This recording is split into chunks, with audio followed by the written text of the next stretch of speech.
one seemed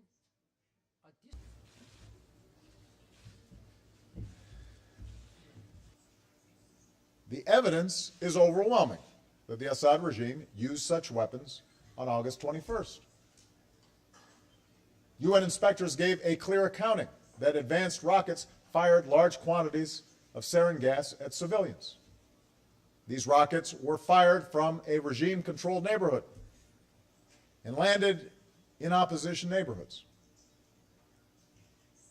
It's an insult to human reason and to the legitimacy of this institution to suggest that anyone other than the regime carried out this attack.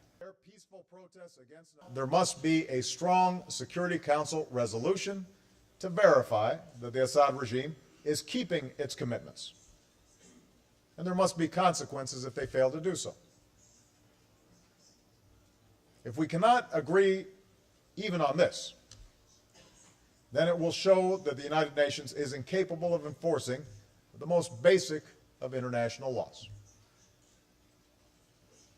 On the other hand, if we succeed, it will send a powerful message that the use of chemical weapons has no place in the 21st century, and that this body means what it says. So it's time for Russia and Iran to realize that insisting on Assad's rule will lead directly to the outcome that they fear, an increasingly violent space for extremists to operate. In turn, those of us who continue to support the moderate opposition must persuade them that the Syrian people cannot afford a collapse of state institutions, and that a political settlement cannot be reached without addressing the legitimate fears and concerns of Alawites and other minorities. I welcome the influence of all nations. The United States of America is prepared to use all elements of our power, including military force, to secure our core interests in the region. We will confront external aggression against our allies and partners, as we did in the Gulf War. One based on mutual interests and mutual respect. I don't believe this difficult history can be overcome overnight. The suspicions run too deep. But I do believe that if we can resolve the issue of Iran's nuclear program, that can serve as a major step down a long road towards a different relationship, one based on mutual interests and mutual respect. This mistrust has deep roots. To succeed, conciliatory words will have to be matched by actions that are transparent and verifiable. After all, it's the Iranian government's choices that have led to the comprehensive sanctions that are currently in place. And this is not simply an issue between the United States and Iran. The world has seen Iran evade its responsibilities in the past and has an abiding interest in making sure that Iran meets its obligations in the future. We understand such long-standing issues cannot be solved by...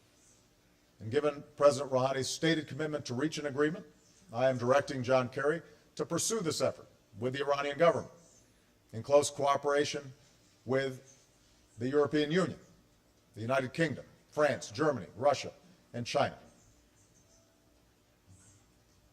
The roadblocks may prove to be too great, but I firmly believe the diplomatic path must be tested.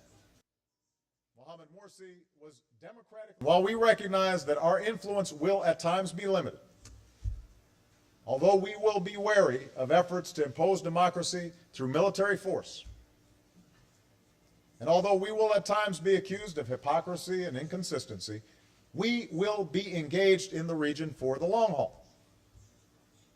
For the hard work of forging freedom and democracy is the task of a generation. Breakthroughs on these two issues. The danger for the world is that the United States, after a decade of war, rightly concerned about issues back home, aware of the hostility that our engagement in the region has engendered throughout the Muslim world, may disengage, creating a vacuum of leadership that no other nation is ready to fill. Does anyone truly believe that the situation in Libya would be better if Gaddafi had been allowed to kill, imprison, or brutalize his people into submission? It's far more likely that without international action, Libya would now be engulfed in civil war and bloodshed.